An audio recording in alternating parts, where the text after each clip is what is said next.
Hello students, welcome back to MBC nursing classes. Today we will discuss about Down syndrome. आज हम down syndrome की बात करेंगे जो कि एक ऑटोसोमल क्रोमोसोम डिसऑर्डर है, ठीक है। और ये जेनेटिक डिसऑर्डर है, इसका फिजिकल कोई भी वो नहीं होता है, यानी कि फिजिकल रूप से किसी भी प्रकार से नहीं होता है। ये एक जेनेटिकल डिसऑर्डर है और जेनेटिकल डिसऑर्डर की भी हम बात करें तो उसमें ये ऑटोसोमल डिसऑर्डर है, ठीक है। और इसके अंदर हम बात करेंगे डाउन सिंड्रोम क्यों होता है, क्या रीजंस हैं इसके, क्या कॉजेज़ हैं, और उसके बाद हम इसके साइन एंड सिम्टम्स के बारे में बात करेंगे। तो चलिए वीडियो को अपन स्टार्ट करते हैं। देखिए, सबसे पहले अपन हम डाउन सिंड्रोम की बात करते हैं। तो डाउन सिंड्रोम को पहले मंगोलियन इडियोसी भी कहा जाता था, मंगोलिज्म भी कहा जाता था, या फिर 21st ट्राइसोमी भी कहा जाता था। मंगोलिज्म या फिर मंगोलियन इडियोसी का मतलब क्या होता है कि इसके जो फिजिकल जो हम इसका एग्जामिनेशन करते हैं, तो जब कोई भी डाउन सिंड्रोम से ग्रसित कोई व्यक्ति है, बच्चा होता है, तो उसका जो चेहरा होता है वो बिल्कुल मंगोलिया देश के लोगों जैसा होता है। तो वो देखने में बिल्कुल अच्छा नहीं लगता, भद्दा लगता है, और इसके अलावा उसकी हाइट भी काफ़ी कम हो जाती है। तो जो मंगोलिया देश के जो लोग हैं उसकी जैसी इसकी कुछ बॉडी हमें दिखाई पड़ती है, इसलिए हमने इसको क्या नाम दे दिया, मंगोलिज्म नाम दे दिया, ठीक है। 21st ट्राइसोमी का मतलब क्या होता है कि जो हमारे अंदर क्रोमोसोम्स पाए जाते हैं 23 पेयर्स, ठीक है, उस 23 पेयर के अंदर जो 21st क्रोमोसोम पाया जाता है, यानी 21st क्रोमोसोम्स का जो पेयर पाया जाता है उसकी ट्राइसोमी हो जाती है। यानी कि बेसिकली पेयर का मतलब क्या होता है, दो लोग, लेकिन दो के अलावा यहाँ पे क्या हो जाते हैं, 3 हो जाते हैं क्रोमोसोम्स, इसलिए अपन इसे क्या कह देते हैं, 21st ट्राइसोमी। ट्राइसोमी का मतलब क्या होता है, 2n+1, ठीक है। होने चाहिए थे कितने, 2 क्रोमोसोम्स होने चाहिए, यानी 2 पेयर क्रोमोसोम्स के होने चाहिए थे, लेकिन कितने हो जाते हैं, 3 हो जाते हैं। और कौन से नंबर के क्रोमोसोम्स के ट्राइसोमी होती है, 21st की, इसलिए अपन इसे क्या कह देते हैं, 21st ट्राइसोमी कह देते हैं, ठीक है। लेकिन जब आगे जाके साइंटिस्ट आए, कौन से, लैंगडॉन डाउन ने 1886 के अंदर इसको डिस्क्राइब किया, और इसके कुछ अदर हम कहें फीचर्स या फिर कैरेक्टरिस्टिक्स बताए कुछ, और इसके सिम्टम्स एंड साइन बताए। तो इसके बाद इन्होंने अपने नाम पर ही इसको क्या रख दिया, डाउन को क्या बना दिया, डाउन सिंड्रोम। इसलिए आज हम इसे डाउन सिंड्रोम के नाम से जानते हैं। बाकी कई बार इसको मंगोलिज्म या फिर मंगोलियन इडियोसी या फिर 21st ट्राइसोमी भी कह देते हैं, ठीक है। ये क्या है, देखिए, autosomal aneuploidy caused by trisomy of 21st chromosomes, ये मैंने आपको बताया। अब देखिए, हमारे अंदर क्या होता है, 46 क्रोमोसोम्स होते हैं, ठीक है, किसी भी पर्सन के अंदर। उस 46 का मतलब हो गया आपका 23 पेयर्स, ठीक है। 23 पेयर्स में आपके क्रोमोसोम्स पाए जाते हैं। इसके अंदर क्या होता है, देखिए, 22 जो क्रोमोसोम्स होते हैं वो हमारे कैसे होते हैं, ऑटोसोमल क्रोमोसोम्स होते हैं, और इसके अलावा 2 हमारे क्या होते हैं, सेक्स क्रोमोसोम्स होते हैं, ठीक है। ये हैं आपके फीमेल के, और ये किसके हैं, आपके मेल के क्रोमोसोम्स, ठीक है। तो कुछ इस तरीके का हमारा जो क्रोमोसोम्स का सेट है वो बनता है। अब देखिए, एक्स और वाई, इनका तो यहाँ पे कोई रोल ही नहीं है क्योंकि ये सेक्स क्रोमोसोम्स हैं, लेकिन हम क्या कहते हैं, ऑटोसोमल एन्यूप्लॉइडी है ये, यानी कि जो 22 जो पेयर्स पाए जाते हैं किसके, क्रोमोसोम्स के, उनके अंदर ये दिक्कत कॉज करते हैं, यानी ऑटोसोमल जो क्रोमोसोम्स होते हैं उनके अंदर ये बीमारी है जो होती है। अब जो 22 पेयर्स हैं उनमें भी किसके अंदर है, 21st नंबर का जो क्रोमोसोम है उसमें ये जो बीमारी है वो होती है। और 21st नंबर का जो क्रोमोसोम है, मैंने आपको बताया, उसकी क्या हो जाती है, ट्राइसोमी हो जाती है, यानी कि 2 की जगह पर कितने हो जाते हैं, 3 हो जाते हैं। इसलिए अपन इसे क्या कह देते हैं, ट्राइसोमी ऑफ 21st क्रोमोसोम्स, ठीक है। अब हम बात करते हैं कि ये क्यों होता है या फिर किसके लिए ज़्यादा रिस्क है। तो there is increased risk of Down syndrome for babies of older female pregnancy after age of 45। देखिए, यहाँ पे क्या है कि जो लेडीज़ हैं, यानी कि जो फीमेल्स हैं, वो फीमेल्स बेसिकली यदि 23 या फिर 22 से लेकर 35 की एज तक यदि बेबी कंसीव करती हैं, प्रेग्नेंट हो जाती हैं, तो कोई भी प्रकार की प्रॉब्लम उनको नहीं आती है। लेकिन 35 ईयर्स ओल्ड के बाद से यदि एज धीरे धीरे बढ़ती जाती है तो फिर यहाँ पर डाउन सिंड्रोम होने की जो रिस्क है वो भी बढ़ती जाती है। ऐसा क्यों होता है, क्योंकि देखिए 23 से लेकर 35 एज तक जो फीमेल है उसका जो एग है वो काफ़ी अच्छा होता है, ठीक है, उसकी क्वालिटी काफ़ी अच्छी होती है। लेकिन जैसे जैसे एज बढ़ती जाती है तो एग की या फिर हम कहें ओवम की क्वालिटी वो क्या होती जाती है, डिक्रीज़ होती जाती है, ठीक है। तो जो वो डिक्रीज़ हो जाएगी तो सीधी सी बात है, यदि किसी चीज़ की क्वालिटी कम हो जाएगी तो वहाँ पर फिर डिफ़िकल्टी आने की या फिर हमें डिफ़ॉल्ट होने की संभावना हुआ है, रिस्क है वो बढ़ जाती है। यही रीज़न होता है कि जो ओल्डर फीमेल्स होती हैं, जैसे कि यहाँ पर लिखा है प्रेगनेंसी आफ्टर एज ऑफ 45, यानी 45 के बाद यदि कोई बेबी को कंसीव कर रही है कोई फीमेल, तो फिर वहाँ पर उसकी जो रिस्क है वो हाई हो जाती है, बहुत ज़्यादा रिस्क वहाँ पर हो जाती है, ठीक है। यहाँ पर ये बताया गया है कि यदि 45 के बाद अगर कोई बेबी को कंसीव करती है कोई फीमेल, तो वहाँ पर एक बच्चा 1000 के अंदर कैसा होता है, आपका खतरनाक बच्चा जो है वो पैदा हो जाता है, यानी 1000 में से एक बच्चा डेफिनेटली किससे होगा, डाउन सिंड्रोम से ग्रसित होगा, ठीक है। ये यहाँ पर क्या बताए गए हैं, कॉज बताए गए हैं डाउन सिंड्रोम के, ठीक है। यहाँ तक आपको समझ में आ गया कि डाउन सिंड्रोम बेसिकली है क्या। चलिए अब अपन देखते हैं व्हाट कॉज डाउन सिंड्रोम। यहाँ पर मैं आपको और क्लियर करूँगा कि किस तरीके से जो डाउन सिंड्रोम है वो कॉज करता है। इस पिक्चर के अंदर आपको जो कैरियोटाइप दिखाया गया है, आप ये जानते हैं कि जो क्रोमोसोम की हम देखते हैं, क्रोमोसोम्स को माइक्रोस्कोप के नीचे लेके देखा जाता है हम, तो उसको अपन क्या कहते हैं, कैरियोटाइप कहा जाता है, ठीक है। यहाँ पे देखिए ये जो कैरियोटाइप है ये एक नॉर्मल पर्सन का कैरियोटाइप है जो कि डाउन सिंड्रोम से अफेक्ट नहीं है। इसके अंदर हमें क्लियरली 23 पेयर्स के जो क्रोमोसोम्स हैं वो देखे गए हैं। यहाँ पर ये जो 1 पेयर है ये क्या है, सेक्स क्रोमोसोम है, ये एक्स है, ये वाई है। बाकी के ये जो 22 हैं ये कैसे हैं, ऑटोसोमल क्रोमोसोम्स हैं, ठीक है। तो बेसिक यानी कि जो नॉन अफेक्टेड पर्सन है डाउन सिंड्रोम से, वो क्या, उसके अंदर क्या होते हैं, 46 क्रोमोसोम्स होते हैं, ठीक है। यानी 23 पेयर के अंदर क्रोमोसोम्स पाए जाते हैं। और 22 तो क्या होते हैं, ऑटोसोमल क्रोमोसोम्स होते हैं। और 1 पेयर क्या होता है क्रोमोसोम्स का, सेक्स क्रोमोसोम्स होते हैं। जब आपका जो फर्टिलाइज एग है, एग जब फर्टिलाइज हो जाता है उसके बाद वो अपना जो है डिवीज़न है या फिर सेल डिवीज़न है वो स्टार्ट कर देता है। और यहाँ पर जो आगे आप जानते हैं प्रोसेस होती है। तो ये तो हम बात कर रहे हैं किसकी, नॉर्मल पीपल की, जो कि क्या है, अनअफेक्टेड है किससे, क्रोमोसोमल किसी भी क्रोमोसोम डिसऑर्डर से या फिर हम कहें डाउन सिंड्रोम से। आगे हम बात करते हैं कि यदि कोई पर्सन अफेक्टेड है किसी डाउन सिंड्रोम से, उसके अंदर क्या कैरियोटाइप बनता है उसका। तो यहाँ पर देखिए ये सेक्स क्रोमोसोम्स हैं, इनका तो कोई मतलब ही नहीं है, इनको तो यहाँ से क्रॉस लगा देते हैं। अब ये जो 22 क्रोमोसोम्स बचे आपके, जिन्हें हम ऑटोसोम कहते हैं, इन ऑटोसोम में आप देख पा रहे हैं ये 21 नंबर का जो क्रोमोसोम है इसमें ट्राइसोमी बन गई है, यानी कि 3 क्रोमोसोम्स आ गए हैं।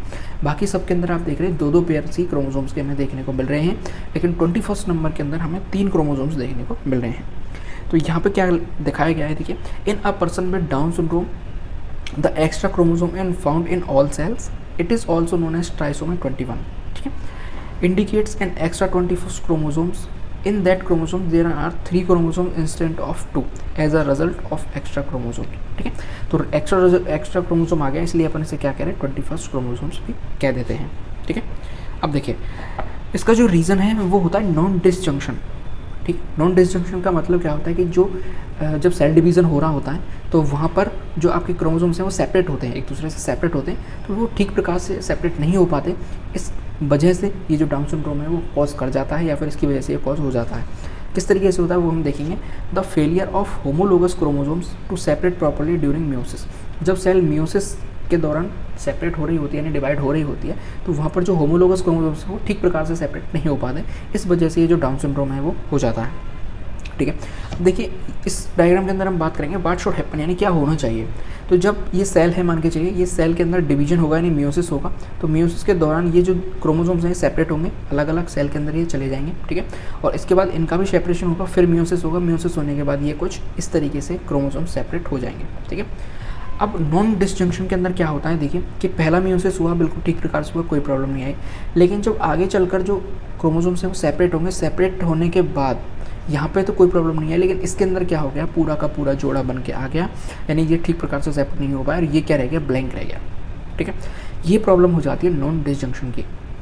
इसको मैं आपको एक तरीके से और समझाता हूँ। देखिए यहाँ पे हम बात करते हैं, जैसे मान के चलिए ये कोई सेल है, ठीक है, ये क्या है, कोई सेल है, इसके अंदर 46 क्रोमोसोम्स हैं, ठीक है। अब यानी 46 क्रोमोसोम्स हैं, अब ये डिवाइड करेगी, तो ये क्या है, 2n सेल है, अब ये n के अंदर डिवाइड करेगी, यानी 43 और ये 23 और 23 क्रोमोसोम्स के अंदर, ठीक है। ये भी आगे चल के डिवाइड करेंगे, जैसे मान के चलिए ये यहाँ पर क्रोमोसोम्स मैंने बना दिए और ये यहाँ पर मैंने क्रोमोसोम्स के अंदर बना दिया, ठीक है। अब ये आगे जब सेपरेट होंगे तो देखिए बेसिकली होना क्या चाहिए, कुछ इस तरीके से होना चाहिए, ठीक है। लेकिन होता क्या है वो मैं आपको बता रहा हूँ। होता क्या है, यहाँ पर ये सेपरेट नहीं हो पाते और इस तरीके से ये आ जाते हैं एक ही सेल के अंदर, ठीक है। यानी जो क्रोमोसोम है वो ठीक प्रकार से सेपरेट नहीं हो पाया है और यहाँ पर ये जो है वो ब्लैंक रह गया है, ठीक है। ये रीज़न होता है कि इसका नॉन डिसजंक्शन का, जिसके कारण क्या होता है, डाउन सिंड्रोम हो जाता है। अब देखिए नेचर ने क्या किया है, हमारे लिए सब कुछ अच्छे से बनाया है, लेकिन जब नेचर के खिलाफ हम जाएंगे और नेचर से हट के कोई चीज़ होगी तो फिर वहाँ पर कोई भी बीमारी या फिर हम कोई भी डिजीज़ कॉज होना नेचुरली बात है, ठीक है। देखिए अब अपन इसके साइन एंड सिम्टम्स देखते हैं कि किस तरीके से अपन क्या क्या साइन एंड सिम्टम्स हमें दिखाई देते हैं जो कोई भी बेबी है या कोई भी बच्चा है वो डाउन सिंड्रोम से ग्रसित हुआ है। तो सबसे पहले क्या होता है, उसका ग्रोथ फेलियर हो जाता है, यानी कि उसकी जो ग्रोथ है वो ठीक प्रकार से नहीं हो पाती है, यानी बच्चे की जो नॉर्मल हाइट होती है वो हाइट भी रुक जाती है, यानी ठीक प्रकार से उसकी जो ग्रोथ है वो नहीं हो पाती। इसके अलावा मेंटल रिटार्डेशन का मतलब क्या होता है कि उसका जो मानसिक विकास है वो भी ठीक प्रकार से नहीं हो पाता, वो इतना विकसित नहीं हो पाता। उसकी मतलब एज तो बढ़ती जाती है लेकिन उसका दिमाग अब भी बच्चे जैसा यानी 8 साल के बच्चे जैसा ही रहता है, ठीक है। इसके अलावा आप उसका हेड देखेंगे, यानी पीछे का जो पार्ट देखेंगे हेड का, वो बिल्कुल फ्लैट रहता है, ठीक है, फ्लैट रहता है बिल्कुल। हमारा जो हेड है वो थोड़ा सा क्या है, कर्व्ड लिए हुए है, कुछ इस तरीके से है हमारा हेड, है ना, कुछ इस तरीके से है पीछे से हमारा, लेकिन इनका क्या होता है, बिल्कुल फ्लैट होता है हेड, ठीक है। ये इनकी हम देख सकते हैं बाहर से। इसके अलावा हम बात करें इनके जो ईयर्स हैं अब नॉर्मल होते हैं। अब नॉर्मल ईयर का मतलब क्या होता है कि हमारे जो पिन्ना होते हैं, जो आउटर ईयर है हमारा पिन्ना जिसे अपन कहते हैं, वो बहुत नॉर्मल सा होता है, लेकिन इनके अंदर या तो बीच से कटा हुआ होगा या फिर उसकी साइज़ बहुत छोटी होगी, यानी अब नॉर्मलिटी अब किसी भी प्रकार से हो सकती है, वो आप जानते हैं, ठीक है। इसके अलावा हम बात करें तो ब्रॉड फ्लैट फेस, यानी इनका जो फेस होगा वो भी चौड़ा होगा, जो इनका फोरहेड है वो आगे से चौड़ा होगा। इसके अलावा इनका जो फेस है वो भी कैसा होगा, फ्लैट होगा, ठीक है। स्लेंटिंग आइज़ का मतलब क्या होता है, हमारी जो आइज़ हैं वो बिल्कुल कैसे होती हैं, ऐसे होती हैं, ठीक है, लेकिन इनकी आइज़ थोड़ी सी कैसे होंगी, करोड़े लिए हुए होंगे, कुछ इस तरीके से, ठीक है। यहाँ पे देखिए आप थोड़ी सी स्लेंटिंग है इनकी आइज़, यानी थोड़ी सी झुकी हुई है किसी तरफ, नोज़ की तरफ थोड़ी सी झुकी हुई है।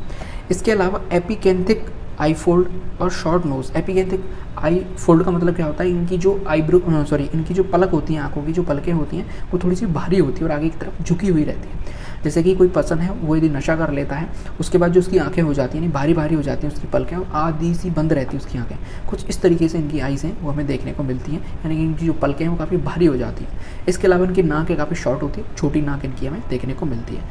इसके अलावा हम बात करें इनकी टंग की, तो टंग कैसी होती है इनकी, स्मॉल एंड आर्क्ड पैलेट, यानी इनका जो पैलेट है वो थोड़ा सा आर्च्ड होता है, यानी थोड़ा सा मुड़ा हुआ होता है, छोटा होता है। बिग रिंकल्ड टंग, यानी इनकी जो जीभ होती है काफ़ी चौड़ी होती है, बड़ी होती है, उसके अलावा उस पर रिंकल्ड पाए जाते हैं, ठीक है। उस पर आपको छोटी छोटी दरारें देखने को मिलेंगी, जैसे हमारे हथेली पर दरारें पाई जाती हैं, कुछ इस तरीके की दरारें हमें उनकी टंग पर देखने को मिलती हैं। इसके अलावा डेंटल एनोमलीज भी हमें देखने को मिलते हैं, यानी इनके जो दांत हैं वो कुछ हमारे से नहीं होते, कुछ छोटे होते हैं, कुछ बड़े होते हैं, यानी एबनॉर्मलिटीज़ किसी भी प्रकार की हो सकती हैं। यदि हम इनके हाथों की बात करें तो इनके हाथ हैं वो छोटे होते हैं और ब्रॉड होते हैं, नहीं चौड़े होते हैं। अब हमारे जो हाथ हैं आप देखिए लंबे भी होते हैं, बराबर चौड़ाई में भी होते हैं, लेकिन इनकी जो है वो हाइट कम है, इसकी वजह से इनके जो हाथ हैं वो चौड़े तो हैं लेकिन वो शॉर्ट हैं, ठीक है, हाथ चौड़े तो हैं लेकिन वो शॉर्ट हैं। अगली हम बात करते हैं तो many loops on finger tips, यानी इनके जो फिंगर टिप्स है उस पर काफ़ी ज़्यादा लूप पाए जाते हैं, यानी कि छल्ले जैसी संरचनाएं पाई जाती हैं। और पाम के अंदर एक क्रीजेस पाई जाती है, यानी पाम इनकी जो हथेली है इसके अंदर एक गहरी खांच पाई जाती है, यानी हम कहें लकीर पाई जाती है, वो एक ही लकीर होती है, बिल्कुल सीधी होती है। हमारे हाथों में आप देखेंगे तो थोड़ी सी टेढ़ी है वो लकीर, ठीक है, इनकी बिल्कुल सीधी होती है और बहुत ज़्यादा गहरी होती है, ठीक है। इसके अलावा हम बात करें स्पेशल स्किन रिड्स पैटर्न, ठीक है, स्किन के जो पैटर्न है वो थोड़े से अलग होते हैं इनके, हम बाहर से ही देख के बता सकते हैं। अब हम बात करते हैं इनकी अनइलेटरल और bilateral absence of one rib, ठीक है, यानी पसलियाँ भी इनकी ठीक प्रकार से जो है वो नहीं होती हैं, ये हम देख सकते हैं। यदि हम बात करते हैं इनकी कोजेनाइटल हार्ट डिजीज़, यानी कि इनके अंदर हार्ट डिजीज़ भी देखने को हमें मिलती है और हार्ट इनका प्रॉपर जो है वो डेवलप नहीं होता है, ठीक है। एनलार्ज्ड कोलन जो होती है इनकी, जो बड़ी आंत होती है वो क्या करती है, एनलार्ज्ड होती है। हमारी जो है वो चौड़ाई भी है उसकी और हम कहें उसकी लंबाई भी है, लेकिन इनकी क्या है, दोनों में बहुत ज़्यादा चौड़ी है, ठीक है, एनलार्ज्ड होती है यानी बहुत ज़्यादा बड़ी होती है, ठीक है। इसके अलावा हम बात करें इंटेस्टाइनल ब्लॉकेज, यानी इनकी जो आंत्र है उसमें भी ब्लॉकेज हमें देखने को मिलते हैं। अम्बिलिकल हर्निया का मतलब क्या होता है कि कोई भी ऑर्गन हमारी बॉडी के अंदर है वो वहाँ से थोड़ा डिस्टर्ब हो जाना, यानी जहाँ पे जो होना चाहिए वहाँ पे है नहीं, ठीक है, किसी भी ऑर्गन का अपने स्थान से डिस्टर्ब हो जाना क्या कहलाता है, हर्निया कहलाता है। तो अम्बिलिकल हर्निया यानी कि इनका जो अम्बिलिकल कॉर्ड होती है वो थोड़ी सी इधर उधर डिस्टर्ब हो जाती है, जिसे अपन क्या कहते हैं, अम्बिलिकल हर्निया कह देते हैं। इसके अलावा हम इनकी बात करें पेल्विस की, तो अब नॉर्मल पेल्विस होता है। आप इसको देखेंगे हमारी जो सिमेट्री होती है बिल्कुल ऐसी होती है, ठीक है, हमारी सिमेट्री बिल्कुल ऐसी होती है, लेकिन इनके अंदर क्या होता है आप देखिए यहाँ से थोड़ा पतला है, लेकिन यहाँ पर आकर इनका जो पेल्विस है वो क्या हो गया, थोड़ा सा चौड़ा हो गया। तो एबनॉर्मलिटीज़ किसी भी प्रकार से हो सकती है, या तो पेल्विस वो ज़्यादा चौड़ा होगा या फिर सकरा होगा, ठीक है। इसके अलावा होता है डिमिनिस्ड मसल टोन, यानी कि इनकी जो मसल टोन होती है वो ज़्यादा टाइट नहीं होती, यानी कि मसल से बहुत ढीली ढाली होती हैं। बच्चे बिल्कुल भी हम कहें ढीले ढाले प्रकार के हम इन्हें देख के बता सकते हैं कि बहुत ज़्यादा इनकी मसल्स हैं वो ढीली होती हैं। यदि हम इनके पैरों की बात करें तो इनके जो पैर हैं उनमें बहुत ज़्यादा स्पेस पाया जाता है, यानी इनका जो थंब है, पैर का जो थंब होता है और उसके अलावा जो उसकी सेकंड फिंगर होती है उनके बीच काफ़ी ज़्यादा गैप होता है। आप हमारे पैरों को देखेंगे, जो नॉर्मल पर्सन है उनके पैरों के अंदर क्या होता है, गैप तो होता है लेकिन इतना गैप नहीं होता जितना इनके अंदर होता है। वाइडली बहुत ज़्यादा गैप होता है इनके अंदर, स्पेस हमें बहुत ज़्यादा देखने को मिलता है। कुछ इस तरीके के साइन एंड सिम्टम्स हम किसी भी पर्सन के देखते हैं तो उसको डाउन सिंड्रोम हम बता सकते हैं। यदि हम इसके एग्जामिनेशन की बात करें, यानी कि हम इसे कैसे डायग्नोस करेंगे, तो डायग्नोस के लिए देखिए, एक तो होता है कि यदि बेबी अभी पैदा नहीं हुआ है उसके लिए हम यूज़ करते हैं एमनियोसेंटेसिस, यानी कि जो एमनियोटिक फ्लूइड होता है उसको बाहर निकालते हैं। बाहर निकालने के बाद हम उसकी कैरियोटाइप करके देखते हैं, तो वहाँ से हम आसानी से पता लगा सकते हैं, या फिर हम कंफर्मेशन टेस्ट होता है एमनियोसेंटेसिस तो, कि इसको डाउन सिंड्रोम हुआ है, ठीक है, यानी जो बच्चा है इसको डाउन सिंड्रोम होगा। तो ये तो एक तरीके का कंफर्मेशन टेस्ट होता है। इसके अलावा हम फिजिकल एग्जामिनेशन करके भी बता सकते हैं। इतने सारे मैंने आपको साइन एंड सिम्टम्स बताए, इनके द्वारा हम इनको जो है जज कर सकते हैं। यदि हम इसके मैनेजमेंट की बात करें तो देखिए, इसका कोई भी मैनेजमेंट नहीं है, यानी कोई भी इसका इलाज नहीं है, लेकिन फिर भी कई सारी जो संस्थाएं हैं वो इसको काम करती हैं, यानी बच्चों को इस तरीके का माहौल प्रोवाइड कराती हैं कि उन्हें बिल्कुल भी अलग थलग महसूस ना हो, ठीक है। बाकी इलाज की बात करें तो इसका कोई भी इलाज नहीं है, क्योंकि ये कैसा है, एक जेनेटिकल डिसऑर्डर है या फिर हम कहें क्रोमोसोमल डिसऑर्डर है, तो इनके कोई भी इलाज होते नहीं हैं। तो इस तरीके से हमने आज जो है डाउन सिंड्रोम के बारे में कंप्लीट बात की। आई होप आपको वीडियो जो है वो पसंद आई हो। अगर वीडियो अच्छी लगी है तो लाइक ज़रूर करें, चैनल को सब्सक्राइब जरूर कर लें। किसी और टॉपिक पे आपको वीडियो चाहिए तो नीचे ज़रूर कमेंट बॉक्स में लिखें, आपको बहुत जल्दी उससे संबंधित जो वीडियो है वो मिल जाएगी। बाकी देश से प्यार करें, माता पिता से प्यार करें। जय हिंद।